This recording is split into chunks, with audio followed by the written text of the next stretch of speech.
what is this Super Bowl going to look like? And you know what I think it is? And I think it's a pretty good comp. This is going to be the New England Seahawks Super Bowl. Remember that? The Seahawks, like the Eagles, had the stacked roster. In fact, when people talk about Philadelphia's roster, they say it's the best since Seattle. You talk to Tom Brady about that Seahawk roster. I've talked to him on this show, and he's like, there were no weaknesses. Everybody was great. Safeties, corners, edge rushers, defensive tackles. There were no weaknesses. There were no flaws. That's Philadelphia. But the quarterback, Russell Wilson, Jalen Hurts, little small, mobile, is he an all-timer? No. New England is Kansas City.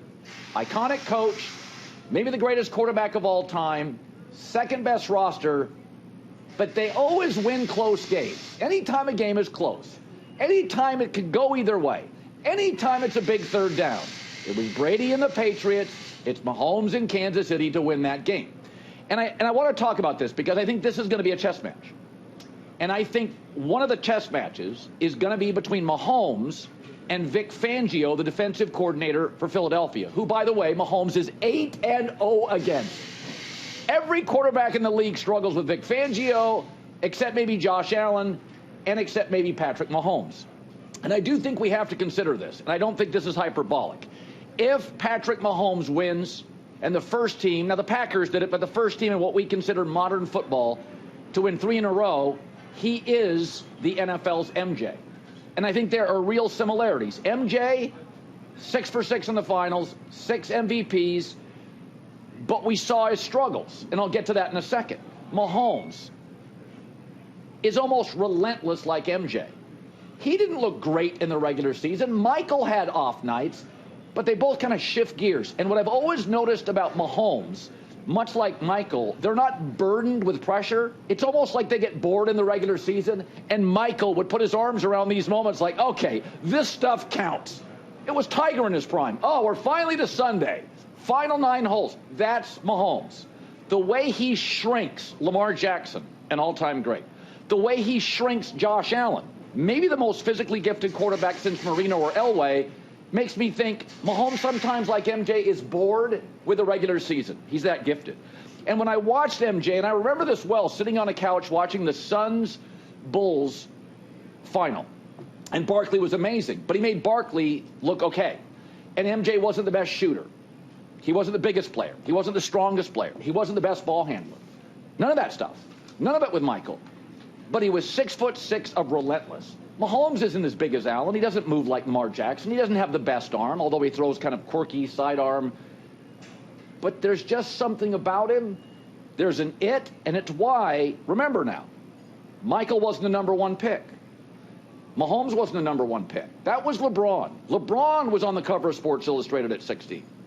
LeBron was the prodigy. LeBron was the overwhelming number 1 pick. But that's not the way it was with Michael and Mahomes. Mahomes had a losing record in the Big 12. There's one year he led the conference in interceptions. I saw him play one college game that I remember. He was really skinny, wild. It was a shootout like all Big 12 games. And I thought, that doesn't translate to the NFL. He's out of control. And people forget this about MJ. It's as if the archives of MJ losing have been lost. They went Bermuda Triangle. Where did they go? Nobody knows. Michael Jordan won as a freshman. You saw the movie Air. He hits the big shot. Remember that? Do you realize that Michael stayed in college for 2 more years and didn't win a title? In fact, there is a 10-year gap. If you ever want to come down to the Bourbon Street and win a free cocktail and oysters, bet people this. From his title as a freshman at UNC to his first NBA championship, Michael Jordan had a Grand Canyon-sized 10-year gap before he won a title. And it's like there's no footage of it. It's like the tape disappeared. So I watched Michael get beat up by the Celtics and the Pistons. I watched Mahomes be wild, lead the Big 12 in interceptions. And because of that, they're not prodigies. They weren't on the cover. They weren't Bryce Harper. They weren't Tiger Woods. Because of that, I've watched them stumble, get beaten up, get tackled by the Pistons and the Celtics, get rolled by Oklahoma, and I think it makes them incredibly likable. But I do think this is going to look like New England. Brady, with a little less talent around him, though good, with an iconic coach against a stacked roster and a very good coach, Pete Carroll, and a very good quarterback in his prime, Russell Wilson. And my guess is it ends the same way. Okay, now I'll talk Lakers. Take a deep breath, I'll be fine. So the Lakers made a couple of moves, but they made another one last night to get a really talented kid that I didn't watch him in the NBA, just highlights, but I saw him at Duke, named Mark Williams. Big, athletic, shot blocker, more defense than offense, has a nice little soft touch around the rim. That's what the Lakers needed. That's what the Lakers acquired. 23 years old, great future. And the Warriors got Jimmy Butler. Get to that in a second. But I don't know if the Laker or Warrior moves make them championship teams. Feels more possible with the Lakers. But the new CBA in 2023 put up this wall of fear. And a lot of teams didn't want to make moves. But who did last year? The Celtics, Drew Holiday and Porzingis, and the Mavs with Gafford, and they went out and got P.J. Washington. And who ended up in the finals? The Mavs and the Celtics. So this year, trading deadline, if you're not making moves, you feel like you're not progressive. You're not competitive. You're asleep at the wheel. I mean, Rob Pelinka, let's be honest about this, got himself a 5-year new deal, getting Luka without giving up Austin Reeves or a second #1 pick, and getting Mark Williams, and again, not giving up Austin Reeves. And I don't know long-term what Austin Reeves is going to provide with Luka and LeBron James, but I know this. Dallas was 29-23 last year at the trading deadline, and then went 21-9 and ended up in the finals. So everybody was really with the new CBA, a little self-conscious, a little rigid, a little fearful on making big moves. Mavs, Celtics did and were rewarded, and I think the Lakers and the Warriors did and will be rewarded. I think between Luka, Austin Reeves, a rim protector, the Lakers and Luka, I think they went from old to young, athletic.